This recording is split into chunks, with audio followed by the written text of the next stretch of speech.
2007 সালের 21শে নভেম্বর সিটি অফ জয় কলকাতা হুট করেই রণক্ষেত্রে পরিণত হয়েছিল।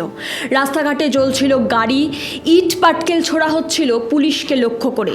আর এই সব কিছুর কেন্দ্রবিন্দুতে ছিলেন একজন নারী, তসলিমা নাসরিন। এক রাতে রাজ্য সরকারের একটা ফোন আর কয়েক ঘন্টার মধ্যে তাকে কলকাতা ছেড়ে পালিয়ে যেতে হলো। তিনি কাঁদতে কাঁদতে বলেছিলেন, কলকাতা আমার দ্বিতীয় বাড়ি, আমাকে এখান থেকে তাড়াবেন না। কিন্তু কেউ শোনেননি তার কথা। কেন রাতারাতি কলকাতা ছাড়তে হয়েছিল তসলিমা নাসরিনকে? তৎকালীন বাম সরকার কেন তার নিরাপত্তা দিতে ব্যর্থ হয়েছিল? আর তারপর বছরের পর বছর কেন বিজেপি তাকে আবার কলকাতায় ফিরিয়ে আনার দাবি তুলছে? ভাই এটা মডেল না, খাতা। আর কত ফটোগ্রাফি করবি? চুপ কর, সামনে মাধ্যমিক, নোট জোগাড় করে পড়তে হবে। কবে পড়বি ভাই? গ্যালারি তো নোটের লাইব্রেরি আর স্টোরেজে পিডিএফ এর ছড়াছড়ি। ধুর, কোনটা পড়বো কোনটা ছাড়বো কিছুই তো বুঝতে পারছি না। আরে তাহলে মৌলিক লাইব্রেরির বই পড়। ওদের সম্রাট এক্সক্লুসিভ সাজেশন বইগুলোতে পাবি সমস্ত গুরুত্বপূর্ণ এমসিকিউ, এসএকিউ ও বড় প্রশ্ন একেবারে উত্তর সহ। কমন পাবো তো? টপারদের জিজ্ঞেস কর। সম্রাট এক্সক্লুসিভ সাজেশন মাধ্যমিক, ভালো রেজাল্টের পাসওয়ার্ড। নমস্কার, আমি ঋষিতা। স্পষ্ট কথাই কষ্ট কি এর নতুন একটা এপিসোডে আপনাদের স্বাগত। ঘটনার সূচনা কিন্তু ভারতে নয়, বাংলাদেশে। 1993 সালে প্রকাশিত হয় তসলিমা নাসরিনের বিতর্কিত উপন্যাস লজ্জা। 1992 সালে বাবরি মসজিদ ধ্বংসের পর বাংলাদেশে সংখ্যালঘু হিন্দুদের ওপর যে নির্যাতন হয়েছিল সেই পটভূমিতে লেখা হয়েছিল এই বই। বইটি প্রকাশের পর বাংলাদেশে মৌলবাদীরা রাস্তায় নেমে আসে। তসলিমার মাথার দাম ঘোষণা করা হয়। বাধ্য হয়ে 1994 সালে তিনি বাংলাদেশ ত্যাগ করেন। সুইডেন, জার্মানি, আমেরিকা ঘুরে 2004 সালে তিনি আসেন কলকাতায়। কেন কলকাতা? তসলিমা নিজেই বহুবার বলেছেন, ভাষা আর সংস্কৃতির টানে তিনি কলকাতায় থাকতে চেয়েছেন।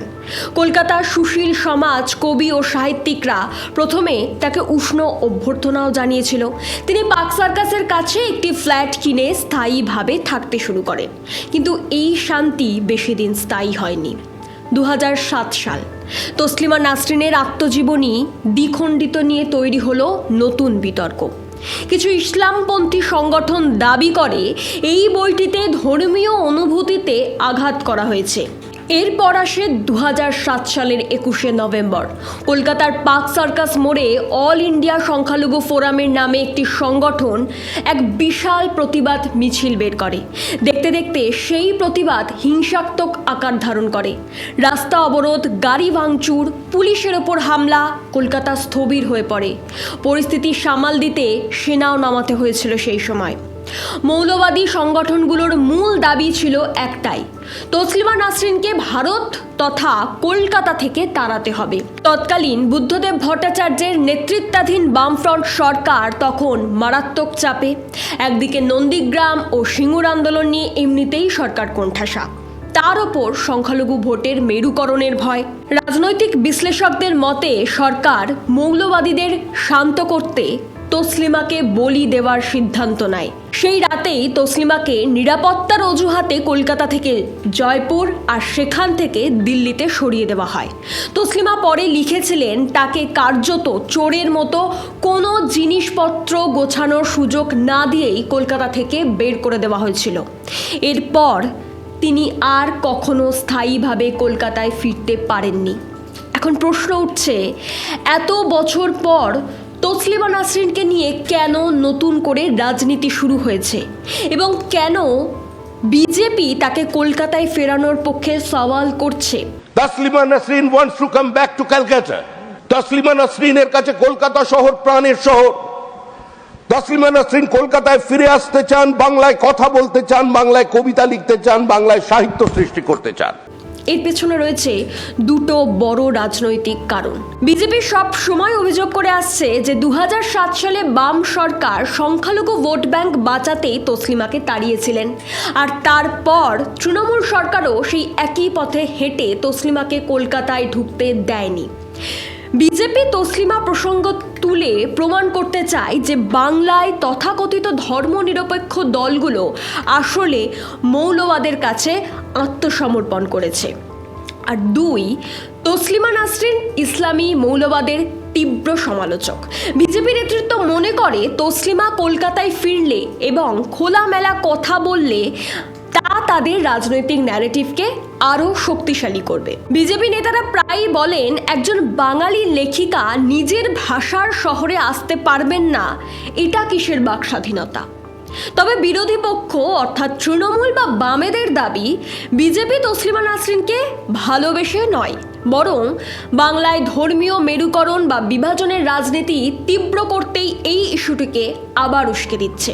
যে শহর থেকে 19 বছর আগে তাকে চোরের মতো মাঝরাতে বের করে দেওয়া হয়েছিল, যে শহরে তার প্রবেশ একসময় ছিল পুরোপুরি নিষিদ্ধ, সেই তসলিমা নাসরিন গতকাল আবার কলকাতায় পা রেখেছেন। হ্যাঁ, ঠিকই শুনছেন, বহু বছর নির্বাসনের পর গতকাল কলকাতায় এসে পৌঁছেছেন বাংলাদেশি লেখিকা তসলিমা নাসরিন। আর শুধু তাই নয়, আজ কলকাতার সংস্কৃতি চর্চার প্রাণকেন্দ্র রবীন্দ্র সদনে একটি বিশেষ অনুষ্ঠানে উপস্থিত থাকতে চলেছেন তিনি। বিগত দিনে তিনি সামাজিক যোগাযোগ মাধ্যমে বহুবার লিখেছেন, আমার অপরাধ কী ছিল, আমি তো শুধু সত্যটাই লিখেছিলাম।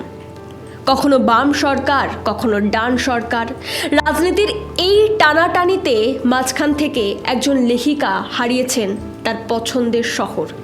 সুশীল সমাজও এই ইস্যুতে বেশিরভাগ সময়ই নীরব থেকেছে, যা বাক স্বাধীনতার ওপর একটা বিরাট প্রশ্নচিহ্ন দাঁড় করায়। তসলিমা নাসরিনের এই ঘটনা কেবল একজন ব্যক্তির গল্প নয়, এটি বাক স্বাধীনতা, রাজনৈতিক সমীকরণ এবং ভোট ব্যাংকের রাজনীতির একটি জ্বলন্ত উদাহরণ।